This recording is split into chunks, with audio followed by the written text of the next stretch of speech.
Ar ziņām pasaulē Latvijā Latgalē Radio Alise Plus studijā Juris Saukāns. Ukrainas armija šodien devusi raķešu triecienu Krievijas Melnās jūras karaflotes štābam Sevastopolē, okupētajā Krimā, ziņo Sevastopoles gubernators Mihails Razvožājevs. Pilsētas iedzīvotāji tika aicināti nebraukt uz pilsētas centru un neatstāt ēkas. Amerikas Savienoto Valstu prezidents Joe Baidens, uzņemot Baltijā namā Ukrainas prezidentu Volodimiru Zelenski, paziņoja, ka pirmie ASV tanki M1 Abrams jau nākamnedēļ nonāks Ukrainā. Baidens arī sacīja, ka ir apstiprinājis drošības palīdzības Ukrainai nākamo partiju. Pentagons vēlāk to novērtēja ar 325 miljoniem ASV dolāru. Ukrainas infrastruktūras ministrs Oleksandrs Kubrakovs vakar paziņoja, ka no Ukrainas devies ceļā jau otrais kuģis ar graudiem kopš labības darījuma izjukšanas. Kuģis Arojat ar Palau karogu ved 17,600 tonu kviešu no Čornomorskas ostas uz Ēģipti.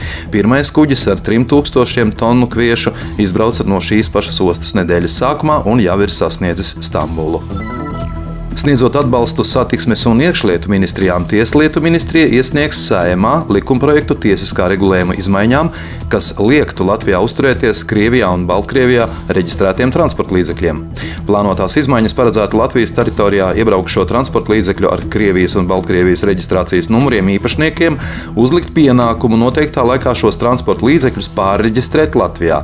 Tāpat noteiktu sekas un transportlīdzekļu īpašnieku atbildību šo pienākumu nepildīšanas gadījumā, kā arī novērstu šo personu izvairīšanos no atbildības par ceļu satiksmes noteikumu neievērošanu.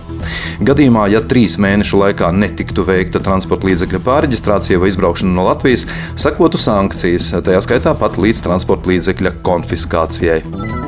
Valsts sociālās apdrošināšanas aģentūra brīdina iedzīvotājus par krāpnieciskiem zvaniem lietotnē WhatsApp, kas tiek veikti iestādes vārdā. Aģentūra lūdz iedzīvotājus neiesaistīties sarunās un nesniegt personīgo informāciju, jo Valsts sociālās apdrošināšanas aģentūra caur WhatsApp ar klientiem nesazinās. Šodien un rīt Rēzeknes Tehnoloģiju akadēmijā notiekošajā Latgales starpkongresā Latgales attīstība – drošības pamats Latvijai un Eiropai spriedīs par reģiona attīstības iespējām, informē projekta koordinātore Ilga Šuplinska. Paneļa diskusijas būs veltītas Latgales attīstības aspektiem, drošības jautājumiem, reprezentācijas aspektiem, tā skaitā sadarbībai ar Poliju turisma attīstībā, latgaliešu valodas ilgtspējai, izglītības kvalitātei un pieejamībai. Latgales kongresa lēmumu izpildes padomes priekšsēdētājs Agris Bitāns izcēlis, ka pasākuma mērķis ir turpināt Latgales kongresa uzstādījumu un lēmumus, kā arī izrunāt aktuālos jautājumus izglītībā, valodā un drošībā. Tā ir arī vēl viena iespēja atgādināt sabiedrībai un valsts institūcijām par latgales un latgaliešu valodas interešu nepietiekamu ievērošanu. Pasākuma noslēgumā godinās Nikodema Rancāna Latgales reģiona skolotāju konkursa izcilākos radošākos skolotājus, kas rūpējas par latgaliešu valodas vērtību saglabāšanu, ir radoši un psiholoģiski atbalstoši pirmskolas, skolas, profesionālās skolas vai augstskolas vidē.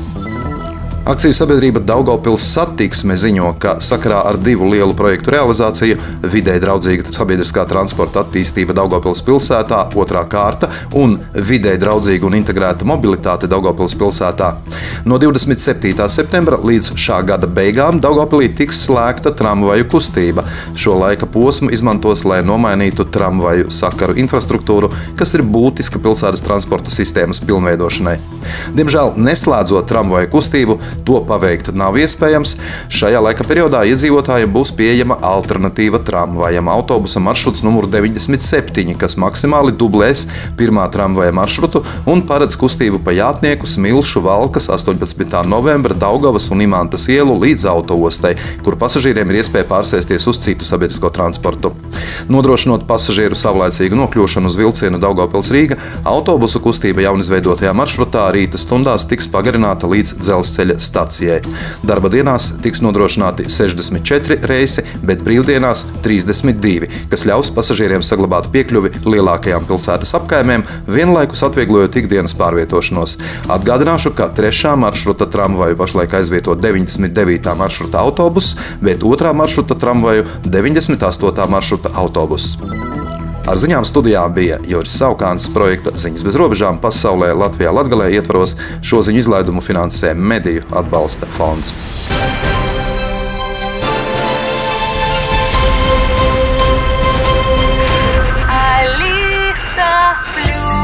Radio Radio.